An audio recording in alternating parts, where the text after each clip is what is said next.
de Marie Aubinet. Maman, quand tu es en colère, je t'aime de travers. Maman, quand tu t'en vas, je t'aime coup-ci, coup-ça. Maman, quand tu es de bon humeur, je t'aime de tout mon cœur. Maman, quand tu me cajoles, je t'aime sans parole. Maman, quand je te dis ce poème, comprends-tu combien je t'aime? Un papa de Péraou.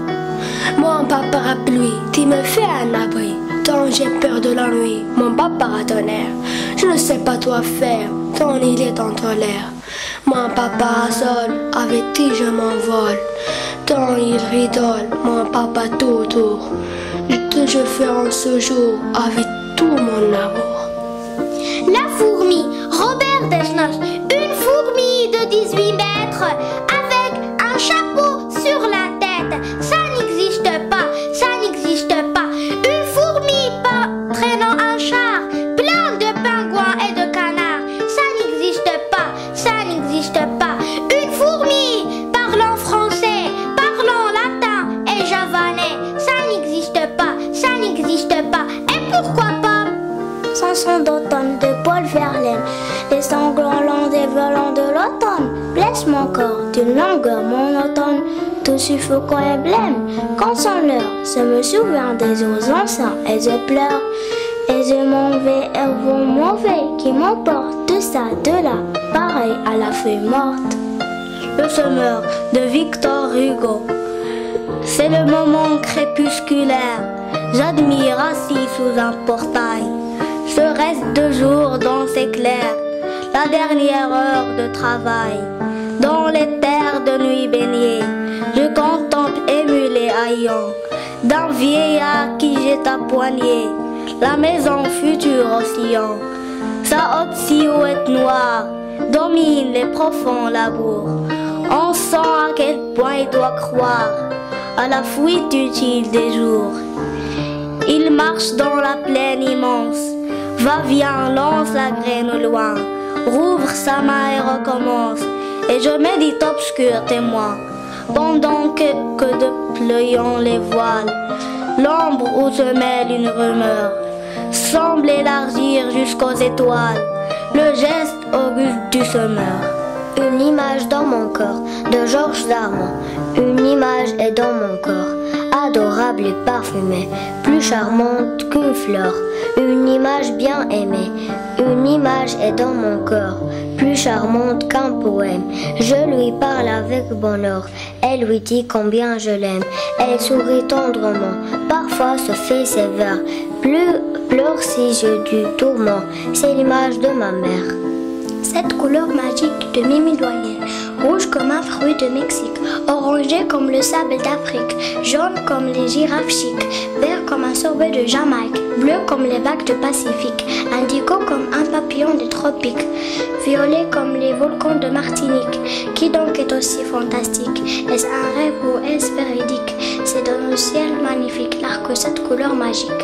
3 escargots de Maurice Carême. J'ai rencontré 3 escargots qui s'en allaient cartable au dos, et dans le pré 3 limaçons qui disaient par cœur leurs leçons. Puis dans le champ 4 lézards qui écrivaient à long devoir. Où peut se trouver leur école? Au milieu des avoines folles. Et leur maître est-il ce corbeau que je vois dessiner là-haut de belles lettres au tableau?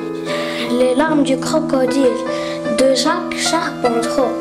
Si vous passez au bord du Nil, où le délicat crocodile croque en pleurant la tendre île, en portant un mouchoir de fil, essuyer les pleurs d'un reptile, perlant ses points de cils, et consoler le crocodile. C'est un animal très civil, sur les bords du Nil en exil. Pourquoi s'enjouir pleure-t-il? C'est qu'il a les larmes faciles, le crocodile qui crocodile. Ménage de la vie. La vie c'est comme un tournage, une tempête commence dans mon ménage. La mélancolie de mariage, l'amour est un courage. Je nage dans un nuage, je m'arrête devant le mirage de l'âge. Je tourne la page, la vie c'est comme un tournage. Le chat et l'oiseau de Jacques Prévert. Un village écoute désolé le chant d'un oiseau blessé. C'est le seul oiseau du village et c'est le seul chat du village qui l'a à moitié dévoré. Et l'oiseau cesse de chanter et le chat cesse de ronronner et de se lécher le museau. Et le village fait à l'oiseau de merveilleuses funérailles. Et le chat qui est invité marche derrière le petit cercueil de paille où l'oiseau mort est allongé, porté par une petite fille qui n'arrête pas de pleurer. Si j'avais su que cela te vaste tant de peine, lui dit le chat, je l'aurais mangé tant entier et puis je t'aurais raconté que je l'avais vu s'envoler jusqu'au bout du monde. Là-bas où c'est tellement loin que jamais on en revient. Tu aurais eu moins de chagrin, simplement de la tristesse et des regrets. Il ne faut jamais faire les choses à moitié. Au body de Maurice Carême, il y a le vers des cerfeuilles et il y a le vers de terre. Il y a l'endroit et l'envers, l'amour qui écrit en vers, le verre d'eau plein de lumière, la file pantoufle de verre. Et il y a moi tête en l'air qui dit toujours tout de travers.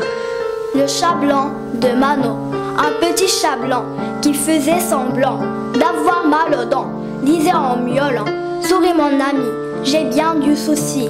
Le docteur m'a dit, tu seras guéri si entre tes dents tu mets un moment, délicatement, la queue d'une souris, très obligeamment. Souris bon enfant, s'approcha du chat qui se la mangea. Les bons sentiments ont l'inconvénient d'amener souvent de graves ennuis aux petits enfants comme aux souris.